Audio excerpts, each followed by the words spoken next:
Dans la région de Belgorod, des unités ukrainiennes ont de nouveau tenté de franchir la frontière russe. Près de Novaya Tavolzhanka, des affrontements intenses ont eu lieu. L'ennemi a été repoussé au-delà de la frontière. Dans le même temps, l'armée ukrainienne a continué de mener des frappes d'artillerie sur les villes frontalières de la région. La situation la plus difficile a eu lieu dans le district de Shebekinski, où 2 civils sont morts ces derniers jours. 2 autres ont été blessés. Dans le secteur de Kupiansk, les troupes russes continuent de repousser l'ennemi au sud et au nord-est de Dvourechnaya.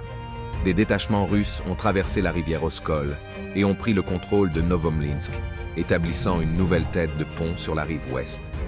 À Marinka, les unités russes, avec le soutien de l'artillerie et de l'aviation, ont pu progresser dans des petits immeubles. Dans le même temps, les forces ukrainiennes mènent des contre-attaques au sud de la ville. Les combats se poursuivent. Dans le secteur d'Ugledar, l'ennemi a tenté d'attaquer les positions russes près de Nikolski et de Pavlovka. Les artilleurs ont lancé des frappes ciblées contre les forces en progression, forçant les formations ukrainiennes à battre en retraite. Plus à l'ouest, les forces ukrainiennes ont attaqué le saillant de Vremievski. Au prix de pertes élevées, l'ennemi a pu occuper plusieurs positions fortifiées russes. L'ennemi a perdu au moins 8 véhicules blindés au cours des frappes défensives de l'artillerie et de l'aviation russe. Dans le secteur de Zaporojié, les unités ukrainiennes sont passées à l'offensive au sud-est de Malaya Tokmachka.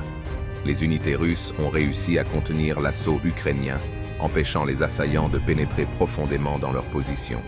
Dans le même temps, l'ennemi a de nouveau frappé les villes de la région de Zaporojié. À Berdiansk et Melitopol, des missiles ont été interceptés par des systèmes de défense aérienne, mais 3 personnes ont été blessées par des shrapnels. Les forces ukrainiennes ont de nouveau utilisé des drones pour attaquer les infrastructures russes en Crimée. Grâce au travail intensif des unités de guerre électronique et de défense aérienne, tous les drones ont été neutralisés.